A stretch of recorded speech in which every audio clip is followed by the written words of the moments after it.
Hamir Baradi from Devbhumi Dwarka.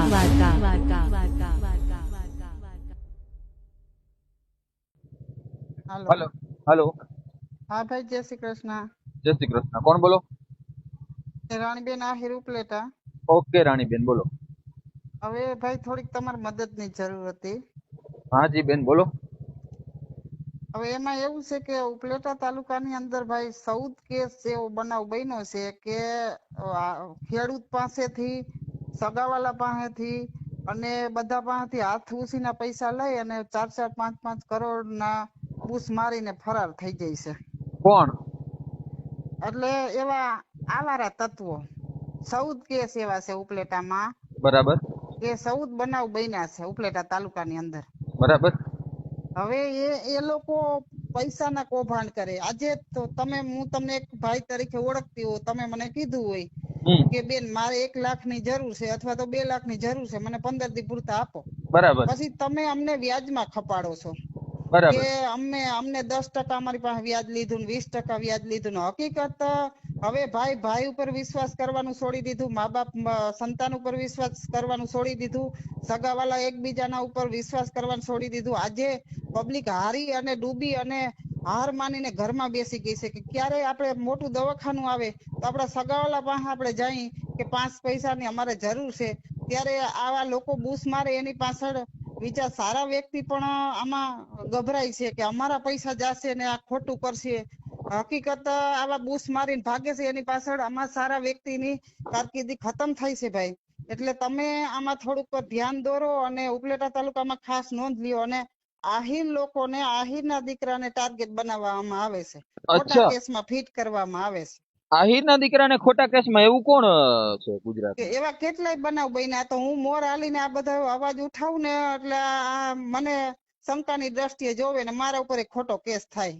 એટલે હું આ બોલવા નથી માંગતી, પણ આજે તમારા જેવા ઈમાનદાર વફાદાર વ્યક્તિ આહિર કુળમાંથી યાદવ કુળમાંથી આવ્યા છે મેદાનમાં, એટલા માટે તમારી મદદની મારે જરૂર છે કે આજે ઉપલેટા તાલુકામાં જેટલા કૌભાંડ હાલે છે, આ હાથુસીના પૈસા લઈ અને કાં તો મોઢે દવા અડાડે, કાં તો ખોટો કેસ કરે, કાં તો મની દાવામાં ફિટ કરે, તો આમાં પબ્લિક કોઈ ઉપર વિશ્વાસ કરવાનું છોડી દીધું ભાઈ। આમાં તમારે હવે કોઈની તમારે લાગણી કે કોઈની ઉપલે લાગણી રહી નથી। ઉપલેટામાં ધારાસભ્ય કોણ છે?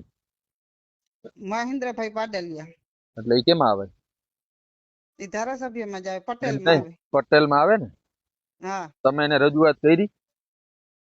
એને ખબર જ છે બધી, કોઈની કોઈ વાત સાંભળવા તૈયાર જ નથી। આજે ટૂંકમાં હું મુદ્દો ઉઠાવું ને એટલે પરબારો મને ટાર્ગેટ બનાવી અને ખોટા કેસમાં ફિટ કરે। હકીકત ભાઈ આવું છે કે એકબીજાને મદદ કરતા હોય ને એ માણા બંધ થઈ ગયા। હવે આ પૈસા આપણા પૈસા લઈને આપણા ઉપર ફરિયાદ કરે, આ મોઢે દવા અડાડે, કાં તો ફરાર થઈ જાય, તો આનું શું આનો રસ્તો તો કઈક હોય કે નહીં ભાઈ? અમારે તો આ બાજુ પૂનમબેન માડમ છે એટલે અમારે કોઈ ઉપાધિ નથી, કેમ કે બેન સારા કામ કરે। પૂનમબેન ને હું સારી રીતે ઓળખું છું।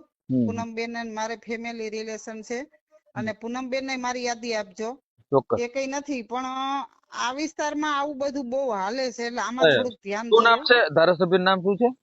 મહેન્દ્રભાઈ પાડલિયા, મહેન્દ્રભાઈ પાડેલ।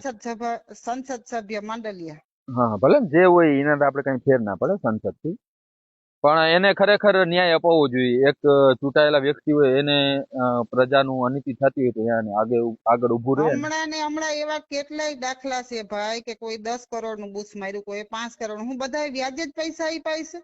હમ હમ કોઈ એક સંબંધ ના રૂએ કોઈ પૈસા જ નહીં આપ્યા હોય। હમ હમ। એટલે આવા 5-5 10-10 કરોડ ના બૂસ મારીને ભાગે અને પછી મોઢે દવા અડાડે, કાં તો ખોટો કેસ કરે કે મની દાવાનો કરે કે અમારી પાસે 30% લીધા, 20% લીધા, આવું તમે હે ને, ખોટું પબ્લિક ને ઠેરાવી અને પબ્લિક ને હેરાન કરે છે આવા હેલો, લોકો। તમે બીજા સમાજને મૂકો, આહિર સમાજના જેટલાના પૈસા ખોટા થયા છે ને એનું મને લિસ્ટ બનાવીને મોકલો, હું આવું છું। આખું લિસ્ટ છે મારી પાસે ભાઈ। 18 માં આહિર ને ટાર્ગેટ બનાવે, બીજા 18 નહીં, વ્યક્તિને। બીજા સમાજને આપણે કોઈ લેવા દેવા નથી। આહિરના જેટલા ખોટા થયા ને જે હેરાન છે ને એને મને લિસ્ટ મોકલો, હું ઉપલેટા આવું છું। હા, હું તમને લિસ્ટ કરીને મોકલું। ઓકે ભાઈ, હા, હા, જય શ્રી કૃષ્ણ। લિસ્ટ કરી અને નંબર, રહેવાસી અને ડોક્યુમેન્ટ મોકલો, હું આવું છું ઉપલેટામાં। કઈ વાંધો નહીં ભાઈ, જય શ્રી કૃષ્ણ। અને આ રેકોર્ડિંગ ચડાવવાનું છે ને? હા, ચડાવી જ દો, મને તમારો ટાર્ગેટ બનાવશે પણ ભલે બનાવે, તમને આ કોઈ લોકો હાથ મને તમને કોઈ આમ આમ હાથ અડાડે ને, હાથ હું તમારે સામે કોઈ આંગળી અરે ચીસે ને, હાથ અડાડવાની તો કોઈની તાકાત નથી. હું પોતે સિંહણ છું, પણ ખોટા ગુનામાં મને ફિટ અરે કરશે. તો હું બેઠો ને, 99%. અરે હું બેઠો ને, 99% હું તમને કહું છું, ખોટા કેસમાં મને ફિટ કરશે. પેલા મને સાંભળો ને, હા હું બોલો ભાઈ. હું જીવું ત્યાં સુધી આયરાણી ઉપર કોઈ દી દમન નહીં થાય, યાદ રાખજો.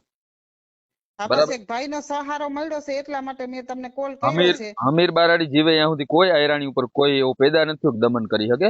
અને અમીરભાઈ 9 વર્ષ હું નારી સુરક્ષા અપાવું છું. કોઈ બેન દીકરી સામું કોઈ આંખ ઊંચી કરીને જોવે ને તો આંગળી કાપી નાખવાનું મને તેવડ છે. હું પોતે સિંહણ છું, પણ ખોટા ગુનામાં ફિટ કરે એટલે તમે ક્યાં જાઓ?